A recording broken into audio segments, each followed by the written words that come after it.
Bonjour les CE1, on se retrouve pour une nouvelle vidéo sur comment accorder le sujet et le verbe. Donc tu as appris à retrouver dans la phrase le verbe et le sujet. Donc aujourd'hui on va voir à quoi ça sert de retrouver le sujet et le verbe. Ça sert à les accorder ensemble. Alors on y va.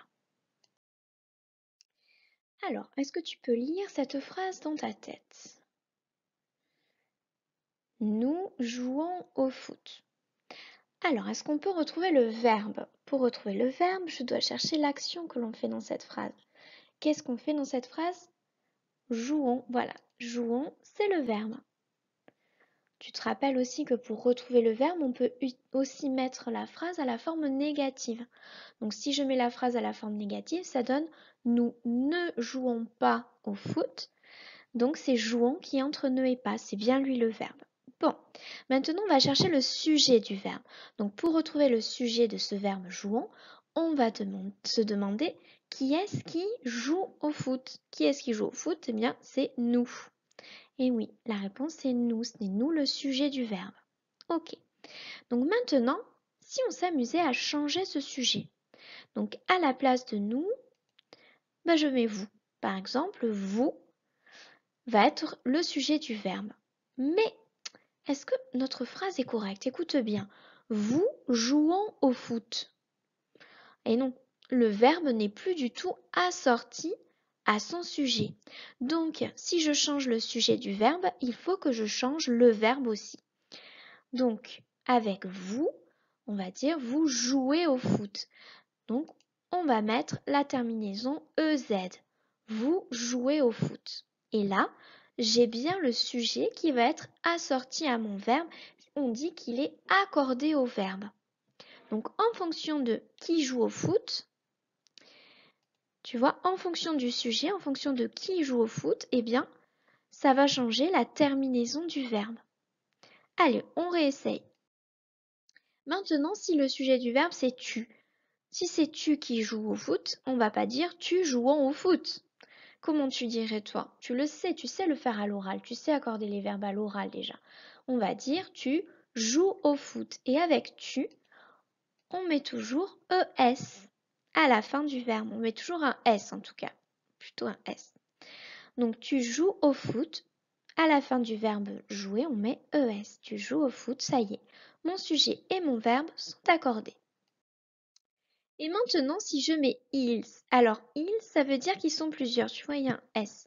Donc ils jouent au foot. Non, ça va pas du tout. Ils jouent au foot, ça ne marche pas. Donc je dois accorder le verbe avec son nouveau sujet. Je vais mettre ils jouent au foot. Donc avec ils ou elles au pluriel, on met ENT. On l'avait déjà vu ensemble, mais pas de cette façon. Ils jouent au foot. Cette fois, je suis bonne. J'ai bien accordé mon sujet et mon verbe. C'est parti. Alors, pour s'entraîner, je te propose de faire un petit exercice. Donc, si on lit la consigne, relie chaque sujet à son verbe. Attention aux accords. Eh oui. Donc, si je prends le sujet nous, est-ce que je peux relier nous, joue à la corde à sauter? Est-ce que ça marche ça? Nous joue à la corde à sauter. Non, pas du tout. Ensuite, on essaie le deuxième. Nous aimons le chocolat. Et oui, là ça fonctionne, on peut les relier ensemble.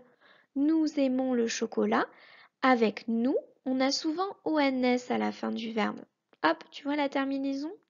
C'est souvent la terminaison qui va avec nous. Nous aimons le chocolat. C'est parfait, on a bien accordé. Alors, Marie. Marie joue à la corde à sauter. Est-ce que ça te paraît bon? Marie joue à la corde à sauter. Oui, ça fonctionne. Le sujet Marie est bien accordé avec le verbe joue. C'est très bien. Sujet suivant. Mes frères. Alors, par exemple, mes frères aiment le poisson. Alors, à l'oral, ça pourrait fonctionner, mes frères aiment le poisson. Sauf qu'on a dit tout à l'heure que quand on a un sujet au pluriel, il faut qu'on ait ENT. Donc, on va plutôt relier mes frères avec aime le poisson qui se termine par ENT. D'accord?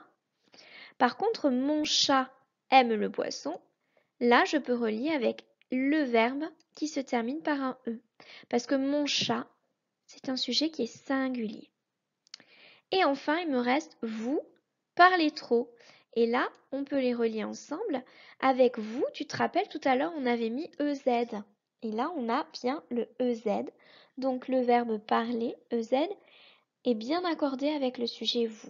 C'est difficile, hein, mais on va continuer à s'entraîner. Alors, deuxième exercice. Donc là, je vais attraper mon fluo. Hop. Il va falloir colorier la forme du verbe qui convient. Donc, premier sujet, on a vous et on a le choix entre 3 étiquettes. Alors, est-ce qu'on va mettre vous partons, vous partez ou vous partez? Rappelle-toi, avec vous, qu'est-ce qu'on avait mis à la fin du verbe? On avait mis, et oui, on avait mis EZ. Vous partez. Voilà. Vous partez bientôt. Avec vous, on a très souvent EZ. Très bien. Ensuite, phrase suivante. Isa et Julie. Ah. Alors là, ce qu'on peut se demander, c'est est-ce que c'est singulier? Est-ce qu'il n'y a qu'une personne ou est-ce qu'il y en a plusieurs? Il y en a plusieurs. Donc rappelle-toi, qu'est-ce que je mets à la fin du verbe quand il y en a plusieurs? Je mets ENT. Et oui, donc c'est celui-là qu'il faut choisir. Isa et Julie chantent trop fort.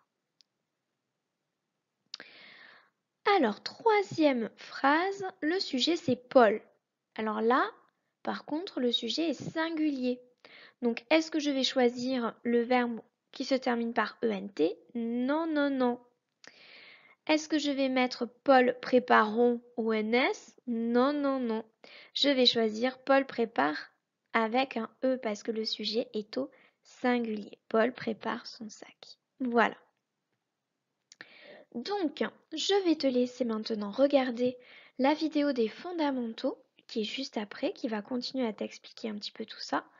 Et ensuite, tu pourras refaire les mêmes exercices pour t'entraîner à bien accorder le sujet et le verbe, à bien choisir le bon sujet qui va avec le bon verbe. Ok? Allez, bonne vidéo!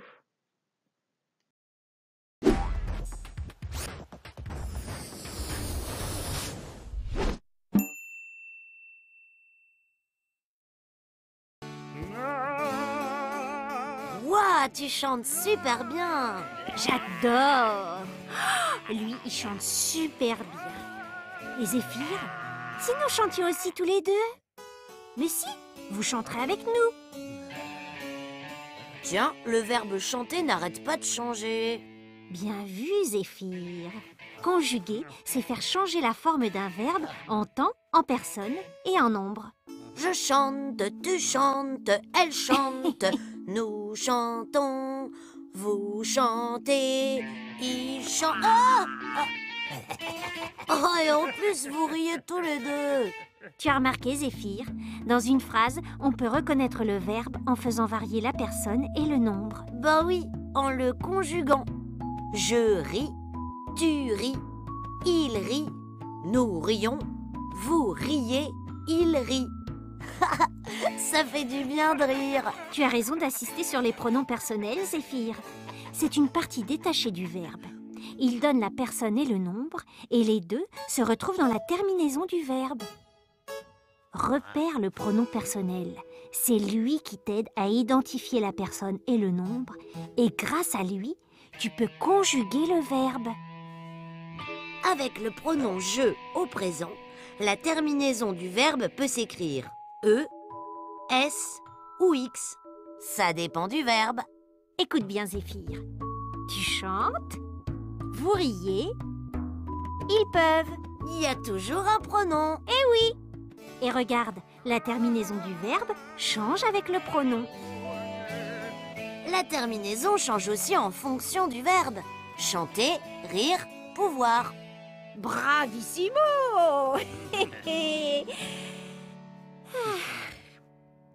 Et maintenant, on fait quoi? Oh, on chante?